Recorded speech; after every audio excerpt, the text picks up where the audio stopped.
afternoon, good morning, stars shine, the earth says hello. It's another beautiful day aboard the Great Ship, the Space Show. I am your host, Lieutenant Commander Rebecca Frost, with her eyes open, joined, as per usual, Admiral Kerry Jackson, Temba, his arms wide open, and Lee, who is also here. No fun names today. Why? Yeah, of all the days. Of all the days. So, very fun episode that we have today because we're diving further into Season 5. We started last episode with Redemption Part 2, but now we're getting into the good stuff. And so far, Season 5's been a real banger. We're going to talk about the episodes Darmok, Ensign Ro, Silicon Avatar, and Disaster. We were initially supposed to record last week, but Robert needed some more time, and I was like, we absolutely cannot move forward unless we are all here to talk about Darmok. But before we get into Darmok, I do just want to take a quick second and say congratulations to Star Trek overall, as they were honored at the Peabody Awards. They received the Peabody Institutional Award, which is given annually to recognize an organization or long-running television program that has made an indelible mark on the American broadcasting landscape. And I think we can all agree Star Trek deserves. Indeed. When your television program has a story of Dr. Martin Luther King talking a major actor out of quitting a show, I think you can say that you've left an indelible imprint on society. Absolutely. Yeah. At this ceremony, Alex Kurtzman accepted the award on behalf of Star Trek and spoke about the almost 60-year legacy of the franchise that has given hope to us all. And no matter who you are, there is a place for you in the Star Trek family. He also recognized Bijo Trimble, who was in attendance and had launched an unprecedented letter-writing campaign to save Star Trek after it was canceled in its second season. Mm-hmm. I didn't know she was still alive. Yes. What are the odds? What are the odds? Never told me Anyway. the odds. Congratulations, Star Trek. Well deserved. I don't know if you saw Patrick Stewart, his little speech that he gave. Mm-hmm. I'm just gonna look it up, see if you can find it. I'm not going to play it here, but it was very good. Very, very good. I think anytime Patrick Stewart says anything emotional, I get emotional. So, Rebecca, her eyes glistening. oh my God. Let's dive on in. Darmok, Picard must learn to communicate with a race that speaks in metaphor under a difficult set of circumstances. The Enterprise approaches the uninhabited Eladrel system near the territory of the enigmatic, presumably Pacific race known as the Children of Tamar, which is now establishing contact. So the Federation has encountered the Tamarians before 7 times within the last 100 years, but each time relations could not be established since the Tamarians cannot be comprehended. Language has proven to be a barrier. Even this time, they have sent a code, a mathematical progression in their hail to the Enterprise. And Picard, ever the optimist, is like, got this. This is I can totally math fine. this. I'm Captain Picard. I can do anything. He expected a fairly easy diplomacy, but the Tamarians truly incomprehensible. They repeat phrases which don't mean anything to humans, and Deanna can only sense good intentions from them. There are no hostile intentions at all.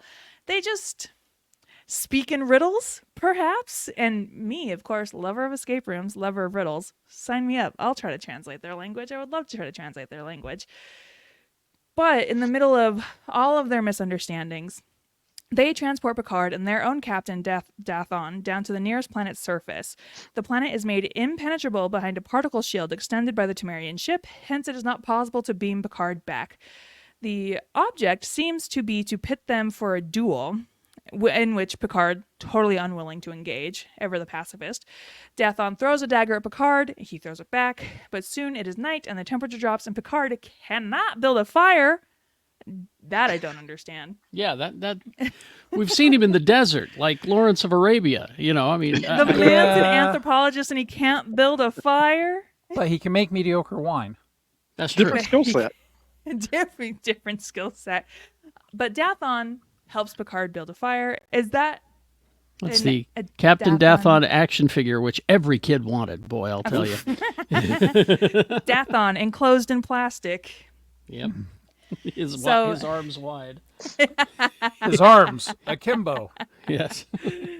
So back on the Enterprise, they are desperately studying the Temerian language, which they find to be unusually focused on mythical narrative, notably the Epic of Darmok. Riker sends a shuttle to rescue Picard, but the Temerians shoot at the aft propulsion, just enough to turn it back, but not enough to cause it any damage. Ensign Ashley Judd works with Geordi to improve the transporter efficiency to beam Picard off the surface. I didn't recognize her at all. This is also... Yeah, she's very young here. Extremely young. This is her first credited appearance ever in anything. I haven't double-checked that, but that's what the trivia says. She wasn't speaking country western, so I didn't catch it. Different Judd. Different Judd. Meanwhile... Isn't it her mom? Her mom, yes, but yeah, we're right. But that's what I mean is that I wouldn't have recognized a Judd without the country western language. Okay, all right. Yeah. All right. Meanwhile, Picard and Dathon are attacked by an entity which is electromagnetic in nature. Riker orders Geordi to use what they have to try to beam Picard off the planet, since the Enterprise sensors can also see the entity moving towards Picard and Dathon's position. Before this, Picard starts to understand some of the phrases used by Dathon because, and I love this about Picard, ever the anthropologist, he will figure it out. And he does start to piece together and come to an understanding about what Dathon is trying to say. He still can't comprehend the meaning, but he's starting to understand. Meanwhile, Deanna and Data are doing research to try to find the meaning of the language. Picard figures that the Temerians communicate by citing examples and by metaphors. As Picard understands, the entity attacks. Picard and Dathon work together to try to defeat the entity, arms open. But that's when the Enterprise, in the worst timing of all time, just tries to beam Picard back, and Picard caught mid-beam while Dathon is attacked by the entity. The beam-up ultimately fails, and Riker appeals to the Temerians to withdraw their shield, but the Temerians refuse to talk to them and shut down all channels. In fact, the Temerians intensify the particle field around the planet, making any beam-up impossible. But Dathon is pretty badly injured. Deanna and Data tell Riker that the Temerians communicate in metaphors, so it's like saying Juliet on the balcony. But unless you know what Juliet was and what she was doing on the balcony, the phrase is meaningless. The language holds the key to its metaphorical code, and thus the whole situation. Picard spends another night with Dathon, but this time he shares his own stories from Earth to try to keep him awake. And I love this scene. It's the whole time I'm watching it, I know Picard, he's explaining Gilgamesh, the story of Gilgamesh, but of course we know Dathon is like, yes, smiling and nodding, like, yes, I Words. words. This your metaphor, your Isn't it cute? Isn't it cute? Baby's first words. Babies. In the morning, Dathon passes away, and the entity prepares to attack Picard. Picard learns that the whole situation was planned by the Temerians, and they knew that there was a dangerous entity on the planet. They planned that sharing and facing this danger together would bring the two races together to help them understand each other. And did it not work? Kind of.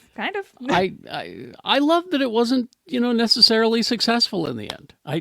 We thought do that was terrific. know it was successful in the end because its Marion is in lower decks. That's true.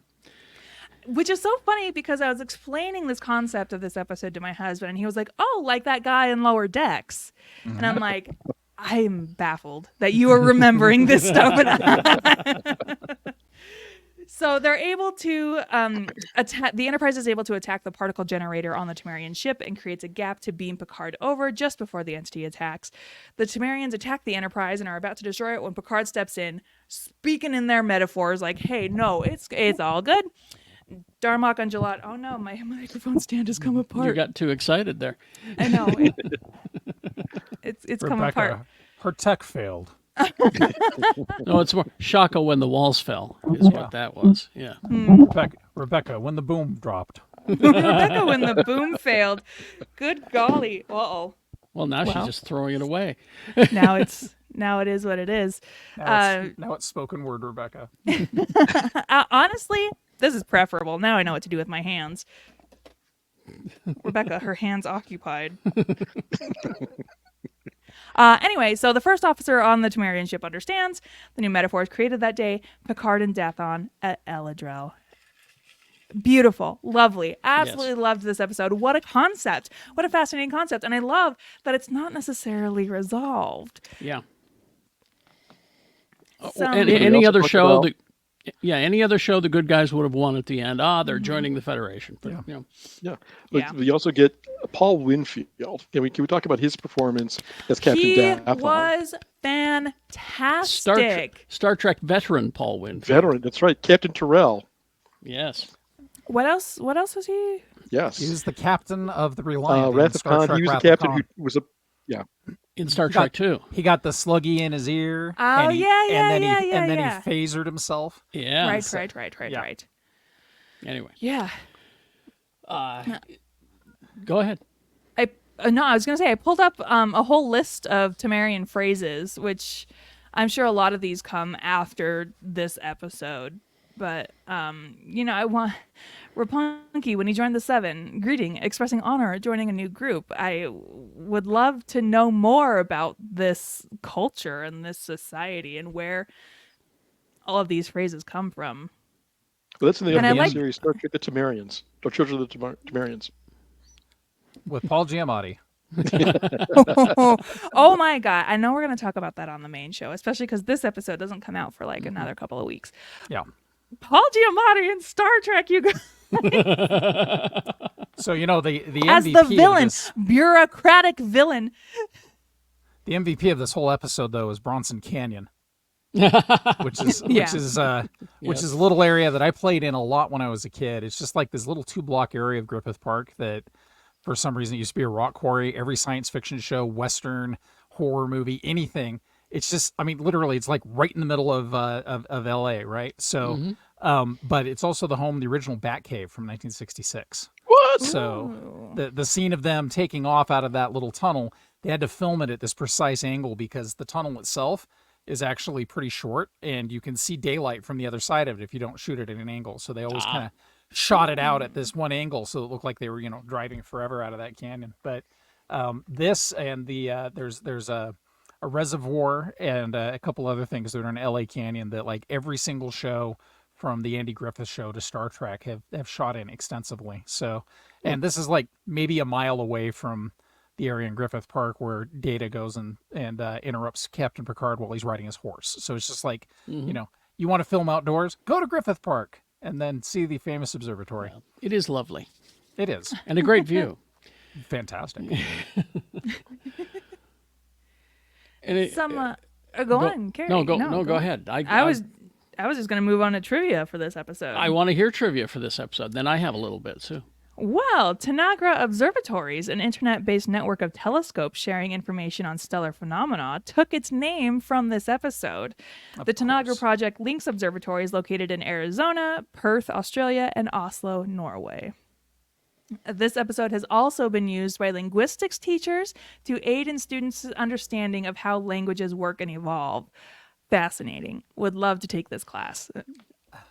Again, all of the awards that we talked about earlier. So deserved when you think about it, And also the first credited appearance of Ashley Judd in film or TV. Yes. Apparently, this episode was meant to be 2 seasons prior, Really? Oh, but there was a lot of fighting in the writer's room. Rick Berman hated the whole idea, but Michael Piller kept pushing and pushing and pushing and finally got it through. Wow. But as everybody knows, my rule about podcasts, which is thou shalt have no other podcasts before the Geek Show series, all of our podcasts. But there is it's the official Star Trek podcast, and it's very inconsistent, which is my complaint with it. But it's called the Pod Directive.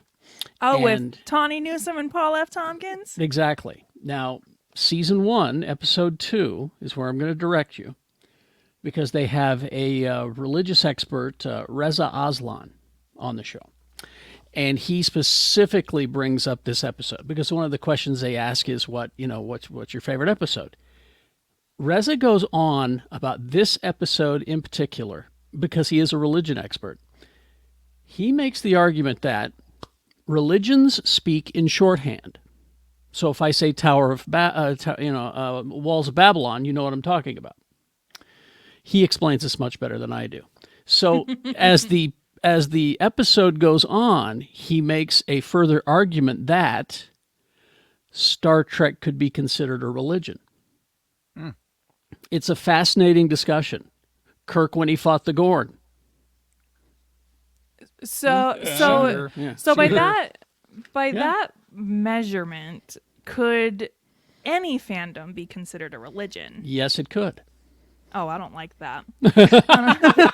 Oh, you look at the holy war the Snyder bronies inflicted on anybody who didn't agree with the Zack Snyder cut. I guess Right. it's Christianity, just a fandom for Jesus. Yeah. Yes. I always refer to it as the fan club. You know. Interesting. I don't know. So anyway, just go and listen to it. Reza Aslan, he's a fascinating writer, and he makes some excellent points, much better than I could make, but pretty good, though, I thought. Unrelated to Star Trek, I got tickets for the Comedy Bang Bang tour when they're coming through Salt Lake City with Paul F. Tompkins is going to be there. I did pay for the meet and greet because I specifically want to talk to Paul F. Tompkins about Star Trek. So, Well, Paul F. Tompkins was on After Midnight just this week. And it was announced, we're off subject here, season 2 of After Midnight going forward because go for her. because she is a delight. All right. Go for her. Darmok spelled backwards is also comrade. So, how fun. How fun. All right. So let's talk about one of my favorite episodes now, Ensign Ro. Captain Picard foils a plot against the Bajorans with his new Bajoran officer, Ensign Ro, and I love her. Is she your new favorite character? So far, She was ours too. Yeah. I love her. An emergency call from Solarian 4, a Federation colony near the Cardassian Federation border, is followed by Orta's spaceship's claim to have destroyed it as part of his Bajoran race's struggle to reclaim their ancient civilization's independence from the Cardassians. Orta claims that until the Bajorans have a home, no one will be safe in this sector of space. My Put a pin in that ADHD one. brain. Oh. My Could have been in ADHD that for a brain. couple of years. Oh, no. Orta, living in the caves, much like the Horta. Ah. Oh, See what you Anybody? Okay. I see what you did.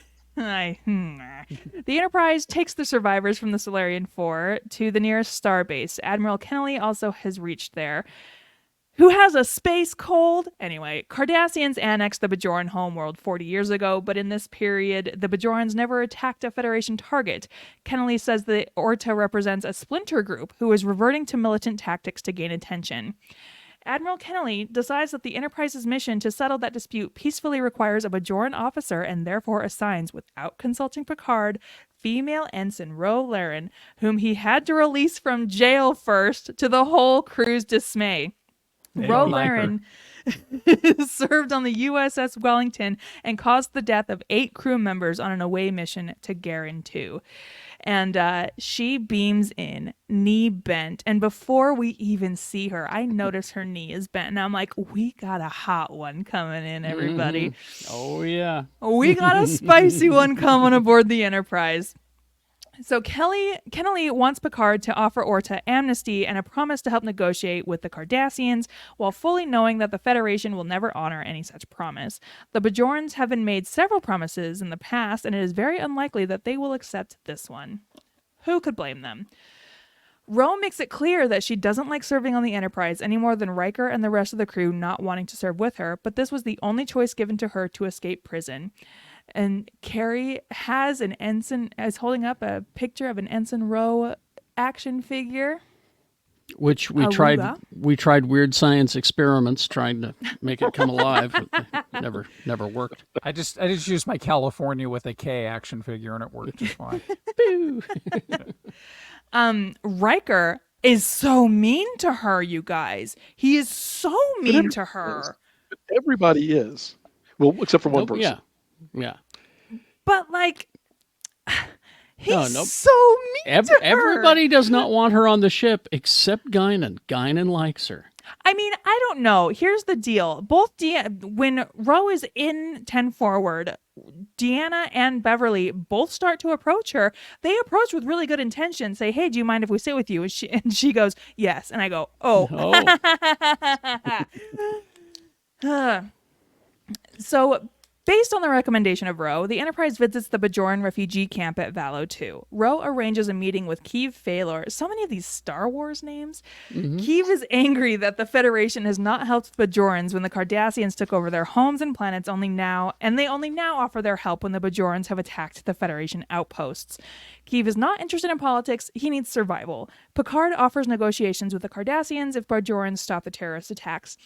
Another thing about Season 5.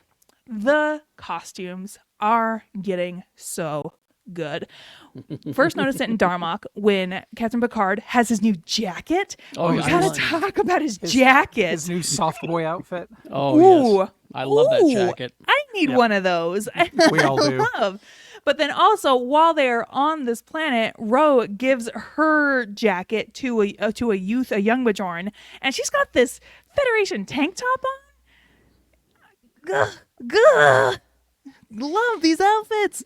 So, after receiving blankets, the Bajoran refugee camp leader Keeve Valor arranges a meeting with Orta on the third moon of Vala 1. Ro, in 10 forward, people trying to make conversation with her. She's not having any of it. In comes Guardian Angel Guinan. Yes. Guinan sits down and speaks to Ro and wants to find out why she didn't defend herself at her own court-martial. Ro says that she didn't follow orders and 8 members of the away team died.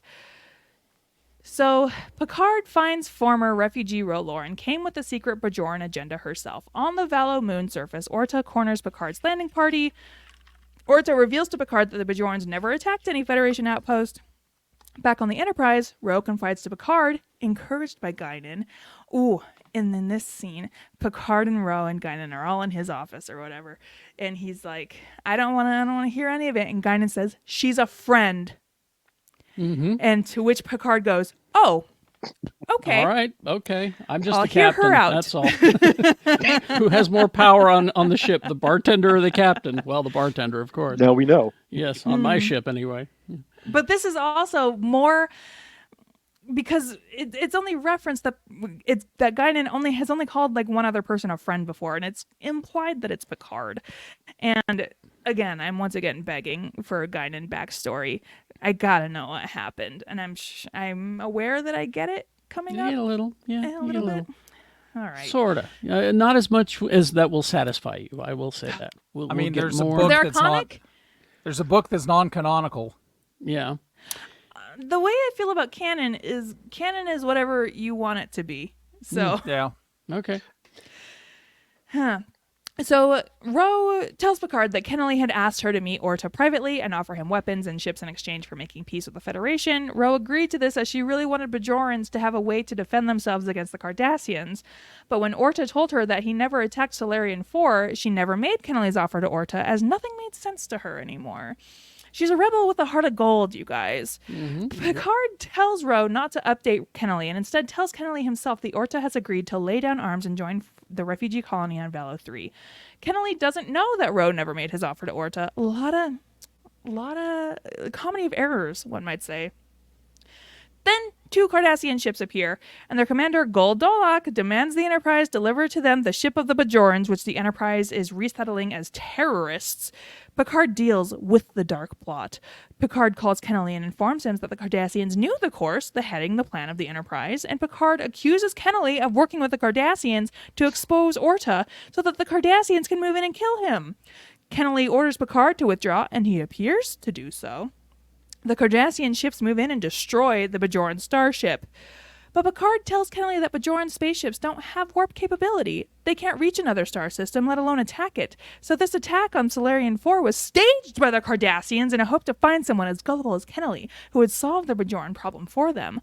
The spaceship destroyed by the Cardassians was empty. And then Picard asks Ro to stay in Starfleet, offering to mentor her. And if Picard ever offered to mentor me, I would throw up on the spot. But he didn't offer. He didn't offer. He challenged her. He Yeah. did. You are correct. That is the perfect phrasing. He did challenge her, and Yes. our girl Ro can't deny a good challenge. That's just the nature of her people. So You this will learn more about. Yes. This is the first appearance of the Bajorans, a prominent race in Star Trek Deep Space Nine. Their planet Bajora was called Bajor in later shows. This is also the first appearance of Worrell Laren, set to become a semi-regular for the remainder of Next Generation. The producers added her character to create some conflict among the friendly atmosphere of the Enterprise crew, a Starfleet officer with a troubled past and edge. Smart move. The smartest move they've ever made. Mm-hmm. But Lee, you're muted. You're oh, muted. no. Lee, you're muted. Hit that, right? Sorry, I was coughing, so I didn't want to make any noise, and then I forgot to. Somebody literally had to die in order for them to have a conflict on the bridge. Exactly. Yeah. Right? And that's Gene. Yeah. Yeah. But yeah, I think this is such a smart move. You do need a character like this because they're right.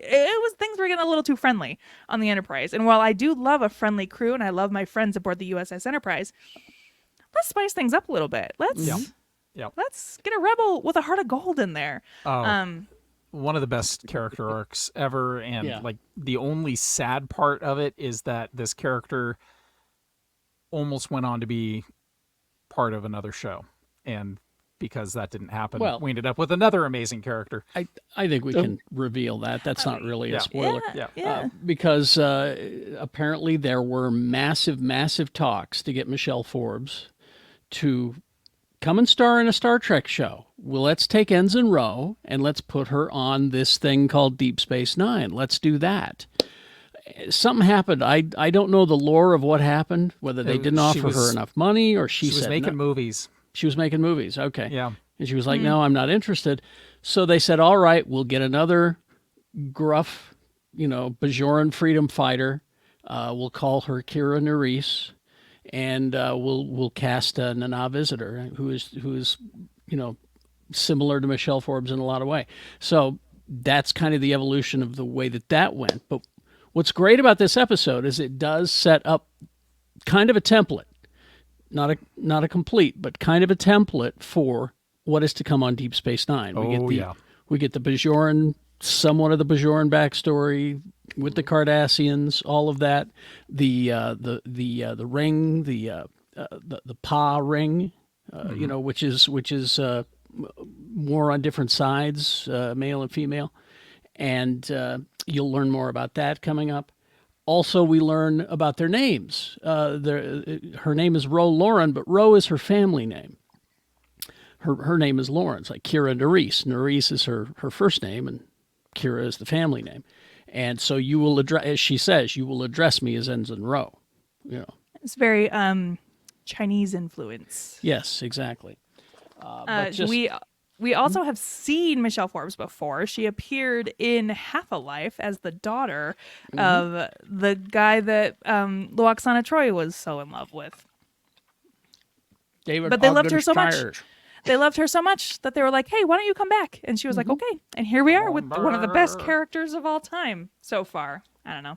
Can't say enough about Ensign Ro. Always liked her. Always liked that character. I just love her. Love her. So let's move on. Silicon Avatar. I do not want to talk about this episode. A crystalline entity returns, and the Enterprise takes aboard a scientist to help track it down, but her personal agenda does not match Captain Picard's. Literally, okay. Crystalline entity Rebecca, attacks. Yeah? But you're not getting to the whole Will Riker and his heartbreak. For a woman he's known for 5 minutes? Yeah. Well, no. See, he didn't get laid, so he's very upset. That's his regret. The episode opens. We're having class outside. They're building a thing. They're building an outpost, I presume. Crystalline entity shows up, and he's like, Carmen! And she gets lasered right away. Yeah. She was going to show him how she washes her feet. They had a flirtatious interaction that, I'm sorry, if Will Riker was flirting with me, I would not hold up at all. I would crumple in an instant. Like, just watching him flirt with this woman, I'm like, God damn it. I mean, it was so heavy-handed with the flirting. I'm surprised he didn't, say at one point, bend over and I'll show you. Something. I would crumple. I would crumple in an instant. It's irresistible. There's just some kind of magic about people who can flirt well. Anyway, she gets lasered right away. Right away. So the crystalline entity, we've seen it before in data lore. I didn't remember, but so this place absolutely destroyed, but spared Data and everybody who was in the caves. I didn't remember the crystalline entity, said the host of the space show. I'm sorry. It just kills me. I have the bad brain, know. you guys. What's Nana's doily doing out there in space? Exactly. So they bring on this scientist, Keela, and she's like, we're gonna find out what this whole thing's deal is. But and so Picard's like, okay, you're gonna work with Data, and she's like, I would rather die. And he's like, okay, but what if you just worked with Data anyway? And she's like, okay. It turns out she hates Data because of his relation to Lore, who Lore used the crystalline entity previously to destroy. Oh, what is the name of the planet? Omicron Theta. Omicron Theta. Thank you. Thank you. And it killed every living being, including her son. So she thinks Data and this crystalline entity are in cahoots, and she's like, she has a secret agenda. She's like, I'm gonna kill this thing. And whereas Picard is like, oh no, we just want to try to communicate with it. Let's try to talk to it, shall we? Okay. Yeah. And then he's like, crystalline entity at Tanagra.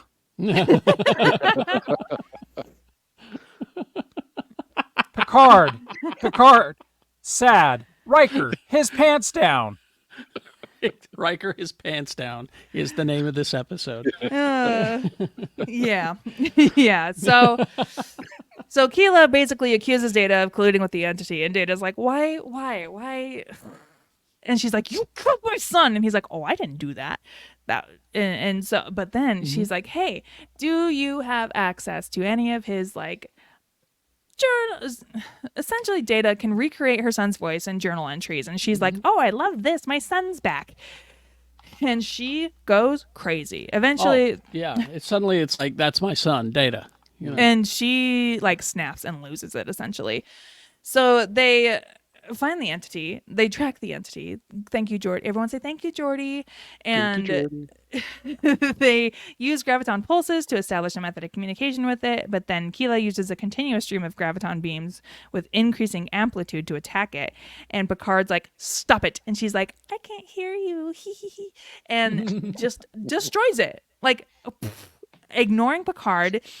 And Geordi and Data try to get in there to stop it, and they're like, well, she's done something here that we cannot, it's all up to her now. Thing explodes. She's like, this was for you, my son. Cranks up the vibrations. Is it live or is it Memorex? Breaks the glass, and there it is. Sorry, that's for the old folks out there. And then the final scene of this episode, Data's like, I'm gonna take her to her room now, and everyone's like, that's probably for the best. And she's like, I did it for you, my son. And Data heckin' destroys her with like, hey, based on everything I've read about your son and, you know, my time being, air quotes, your son, I don't think you would have liked this. I think you would have been mad at you. And leaves. And then just turns around and leaves. I just love that. I think it would have been so much better. Wrecking this woman. It would have been so much better if he had done it to her in his voice. Oh, I thought about that. I was like, man, you should have. Oh. If you want to cause an absolute existential crisis. She would have opened a vein at that point, man. But if you think about it, it was a perfect bookended moment, because earlier on, when she first met him and when she had to work with him, she was as mean and cutthroat to him as she could be. And she was like, I can't hurt you, can I? He's like, nope. No. So how about these readings? So to have this turnaround at the very end, and he just turns out as just like, mic drop, and she has no retort. It's the perfect kind of bookend to, you can't hurt me, but I can destroy you. I love the ending of this one. Yeah, I just love how Data can be so cruel sometimes. It really, I think it lends to my theory of this robot's a liar and a murderer. You're in the least Data inventor. You're in the Leigh George Kade school of not trusting robots. He'll get you. But and I know another people are going to bring up a trivia point about this being based on Moby Dick. Yes. Which, if you Oh, maybe you weren't. No, I but literally watching have this- no trivia lined up for this episode. I thought it was so Okay. boring. But watching this episode, even before looking at any of the trivia for it, it was like this is a total Moby Dick thing where she's just like, this is her white whale. Yeah. She cannot let this go, Mm-hmm. and I will chase it to the ends of the earth. From hell's heart I stab at you, to use another villain's quote. But I mean, she was bound and determined that you killed my son, I will kill you in every possible way that I can. Yeah, I mean, she had made it her life. I mean, how old is our Data in this? I want to say like 30 years or something like that. He's been in 26. Starfleet for a He's very been long in time. He's in been Starfleet in for Starfleet for 26. 27, 26 years. And then he was probably not in Starfleet for maybe 5 years before that, I would think. Sure. So that's how long she has been hunting this white whale.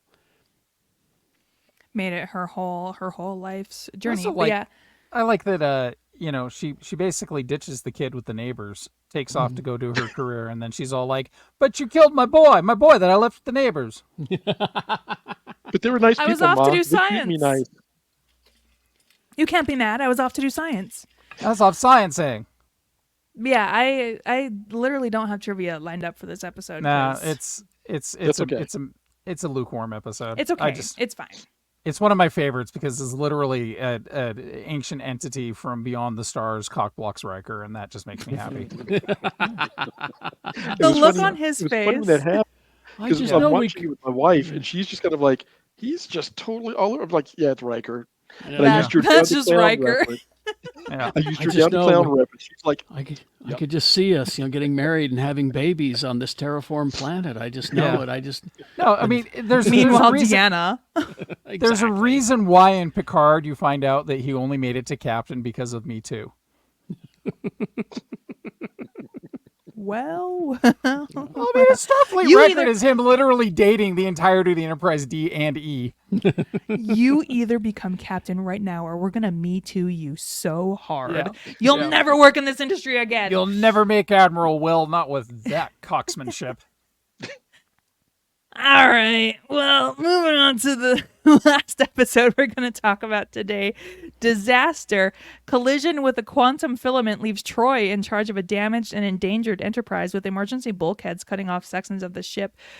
This episode description, very misleading, I think, because I was expecting a more heavy Troy episode, and I was like, dear God, please, dear space God, make this a good episode for her because I cannot handle another bad episode for Deanna Troy. And I kind of got what I wanted. a little. I mean, She didn't go into a coma. Yeah. She wasn't molested by a space entity. yeah. Nope. She didn't have to watch Riker flirt. There's that. But she got to command the Enterprise for a short time. She did. I was very excited.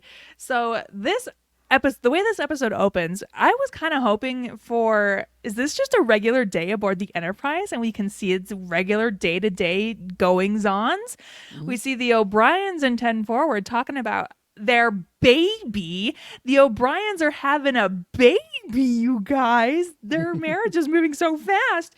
And then we cut to Beverly and Geordi, and Beverly's coaching him through singing because Geordi's going to perform in front of people. And I'm like, oh my God, what is happening? And then Picard is in charge of these 3 kids, essentially, who won the science fair. And I just want to share with you a picture of my favorite kid I've ever met in Star Trek. This kid, who his science experiment was he planted radishes in this special dirt and they came up all weird. I love him so much. He's a very special boy. Such a special boy. And then the other one's like this incredible space nihilist who's like, we're all gonna die. Yeah. We're gonna die. When we were born, we just started dying. Did you know that? Yeah, we're all Well, dead. So we learned he planted radishes and they came up all weird. The other kid did something a little bit more serious, but I don't think we ever learned what the girl did. Did we ever learn what she did for her science fair project? Sudoku. I don't know. She did the Wordle in 2. Oh my God. Yeah. So that earned her a tour of the ship by Yep. Captain Picard. So They're on their tour. The Enterprise strikes a quantum filament, resulting in a collision that causes massive destruction throughout the ship. The computer is down. Ship has impulse power, but nothing else, and communications are down. Various groups of crew members, including the captain and the children, have to work together to overcome their precarious situations. Picard is stuck in an elevator with the kids. Surely nothing could go wrong. It's his own pure hell. Honestly, relatable. We love a relatable captain. Mm-hmm. He has a broken foot. Also, Picard is so fragile. I don't know if you've noticed. It's French. It's because he's French. Yeah. Oh, they're indestructible when they're on barricades, but take them off a barricade, they're... I would have thought those ankles would have been stronger with all this grape stomping, but the help winery. did that. Sorry. The help did that. The robots did that. Yep. Plus, one of the side struts of the turbo lifts is broken, and as such, it will fall. Picard wants the kids to climb up a ladder inside the shaft to reach the exit doorways. Marissa, one of the kids, tells Picard that the kids have decided to all stay together. They all go or they all stay. And Picard is like, this is a mutiny. To which and then he killed them all. To which that's where I came up with the phrase Kid Mutiny, which is my band name, and nobody's allowed to take it. So Picard fashions a harness out of optical wires, and they all climb the escape ladder before the lift destabilizes and falls. Picard also sings a climbing song to keep the kids busy and occupied. Lee, if you will. Whatever. we don't have to pay royalties on this one. Yeah. No. Oh boy, I remember being so angry and angsty when I first saw this. The bridge is isolated. Ensign Ro, God, thank God she's there, manages to escape from a turbo lift and enters the bridge. Deanna No. They get that all wrong. She didn't escape in the turbo lift. That's where she lives. Yes. Oh my God. Deanna She just busted onto the bridge. She's just like, I was napping in the turbo lift. I was just doing my daily Wordle in my turbo lift. Watching a show, you know. Watching a show. She's like, I got it in 3. And I'm like, you should see this kid over there. She got it in 2. Don't talk to her about connections. Connections makes her very mad. Yes. Deanna is the senior most officer on the bridge and is in command.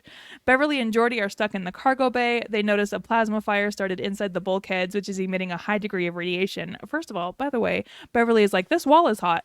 Geordi didn't see that? Mm-hmm.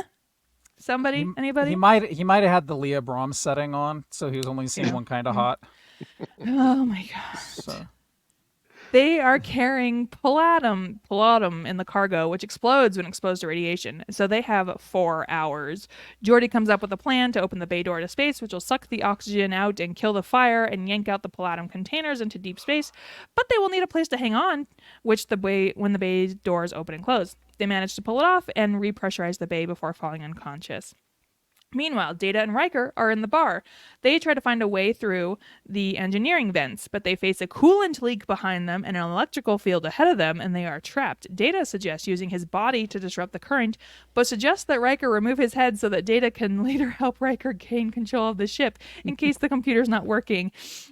Riker is like, oh my God, will you be okay? And Data's like, I'm a robot. I will be fine.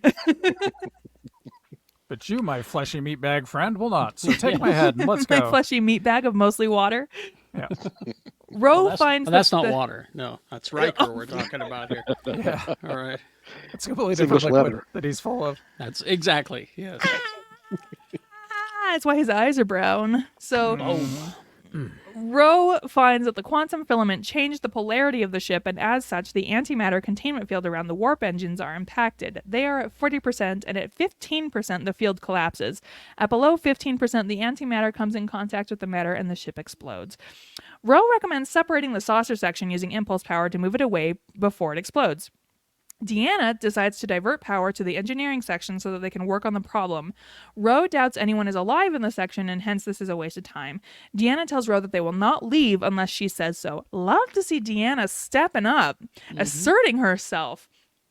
Meanwhile, Riker and Data, head only, reach engineering, and Riker hooks up data to the computer in the engineering section and brings the containment field to stabilize before it collapses. The ship is saved. Meanwhile, while all of this is happening, Keiko goes into labor, and guess who's in charge of that? Worf. I don't know nothing about birthing no babies. And he did a simulation on the holodeck. He's fine. But that was he's orderly. like, I love that Keiko goes into labor, and she's like, I'm in labor, and Worf is like, you can't do that right now, and she's like, yeah, no shit, dude. But ultimately, she delivers a baby girl. Hilarious, considering at the very beginning of the episode they were discussing boy names. They don't have the technology to determine Yeah. what it is. Okay, What's again, up with they could have that? done what we did. We chose not to find out until our kids were born. Oh, that's fun. Well, they seem pretty confident it was a boy, but anyway.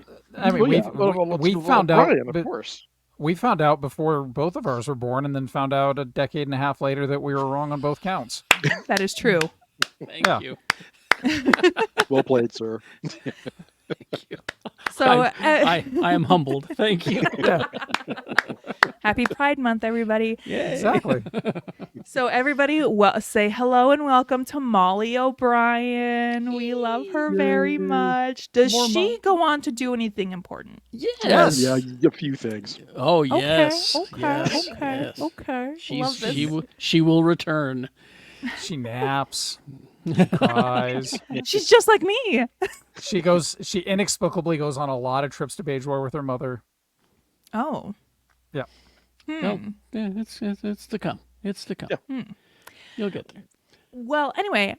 Oh, and at the end, the kids, oh my God, Kid Mutiny, the band, they make this plaque and they give it to Picard, and Picard is like, thank you.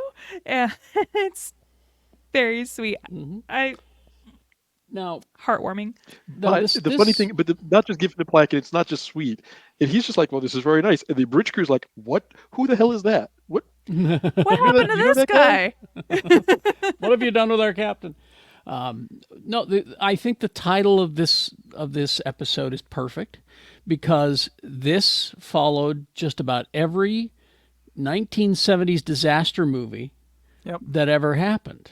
All the way from Shelley Winters falling off the top of the ship into the swimming pool. Wow. Poseidon Adventure, yeah. I saw elements of Towering Inferno there. I saw elements of Earthquake in there. That's why airport movies. I'm sorry. Airport, yeah, which became Wow. Airplane. But yeah, Ronald D. Moore noted that this episode was the Next Generation's homage to the Poseidon Adventure. He even half-jokingly proposed casting Shelley Winters in the episode, but the idea was rejected. I would have put her in there in a heartbeat. Amen, amen. Yep. Put her in She there. has the best death in that movie. Oh my God, she's, it is and the she's absolute best. a great character in that movie. Yeah, Have you ever and seen? Ernest Borgnine is so ripped up when she dies. He's Oh just like, yes. How does Well, no, she die? What? No, it's when his wife died. When Ernest Borgnine's wife dies. yeah. Because Shelley Winters is married to the man of Chico and the Man. I can't remember the actor's name. His name was The Man. But you got Roddy McDowall in there. You've got Gene Hackman leading the bunch. Yeah. It's a great Yep. movie.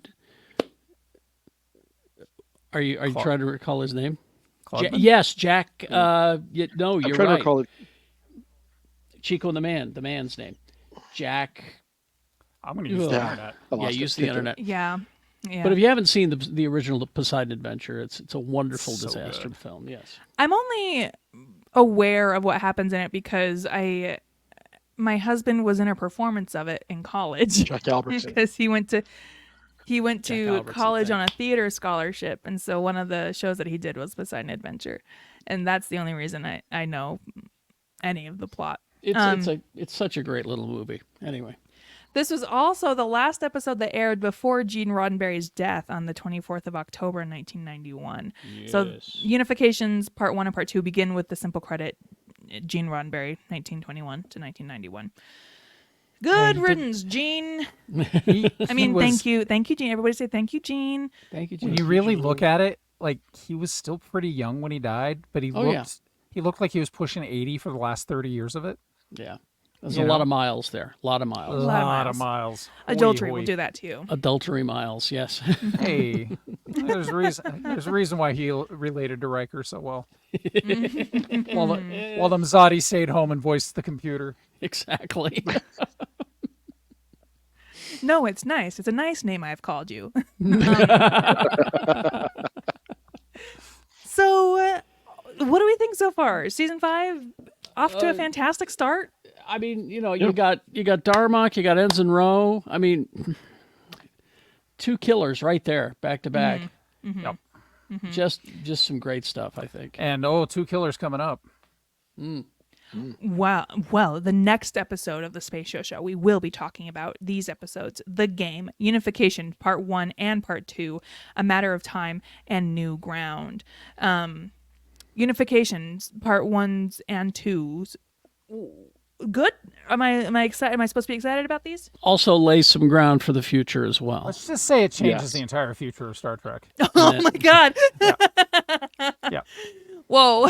Yeah. Okay. Well, Like everything No that pressure. happens from there on forward, all the way to Discovery, which takes place almost 1,000 years in the future, is you're impacted right. by these 2 episodes. You're right. There is Oh my God. there is no Navarre without Unification. That's right. Okay. Yep. Oh, so I and should really pay attention. There is yes. no reason for someone to cause a major split in the timeline without Unification. Yes, and the participation of these people in the Dominion War coming up. I love it when you guys are so vague. We have to be. Spoil anything. We don't Yeah. want to spoil it. This is one of 2 story arcs that made me a delirious, gibbering idiot of a fanboy. So Oh, okay. yeah, the High other praise. one takes place in the 6th season and is actually my favorite of them. Is it the one I'm thinking of? Which It's is also Relics. my favorite. It's Relics, Relics is my favorite Next Gen episode. yeah. Yes. Yeah. Yeah. Absolutely. not Bloody A, not Bloody B. Oh no, I'm thinking of Tapestry. Relics is my second. Oh, Tapestry Tapestry. is my Oh, Tapestry. Tapestries. Okay, relics for good warm fuzzies. Tapestry because it's the best. Tapestry is my favorite Next Generation episode. Oh, with Rebecca, Relics close behind. you have some amazing episodes still to come. Oh, I'm so spoiled. Plus, you get to go Well- to San Francisco. Wow. Yeah. Well, does it still smell like poop in the future? No, this is before the future. This is in the past. You get to go to San Francisco. Oh my God. Oh, Yeah. Oh, yes. Yes. Yes. Yeah. There's a like to call it How to Get Ahead in San Francisco. Ba-dum-bump. But ching. All right. Well, that I'm excited. As always, I'm always excited to keep watching more Star Trek, and I always wait to watch the next episodes until we record. Oh. And so I've been like just sitting on my couch playing Mass Effect, wishing I was watching Star thank Trek you. instead. You're playing Mass Wait, I Effect? appreciate it. Yes. Oh yeah. More like mass elevators. Am I right? There's a lot of elevators, but Oh my my goodness. God. I stopped. Well, let me show. Actually, this is a fun. If you're watching the Space Show at home, which got we encourage. which we do encourage. I got so tired of experiencing elevators that I stopped to make this instead Mass Effect. Oh, I see what you did there. I see. Right there, yeah. Yeah. Mm-hmm. And I kind of have a hard time with Mass Effect now because it is aging as a game. Yeah. But revolutionary when it came out. Yeah, that's what people are telling me. And I feel an obligation to keep playing because of how many people I have told, and they're like, oh my God, you're about to embark on the best game trilogy of all time. Anyway, we'll be back next time to talk about Yes. more Star Trek. And until then, thank you guys so much for joining us, as always, and for always your kind comments. You guys always leave just the nicest god dang comments, and I really appreciate it. Thank you guys so much. And until next time, we will keep going where no man has gone before, but a lot of people have gone before. Thank you, everybody.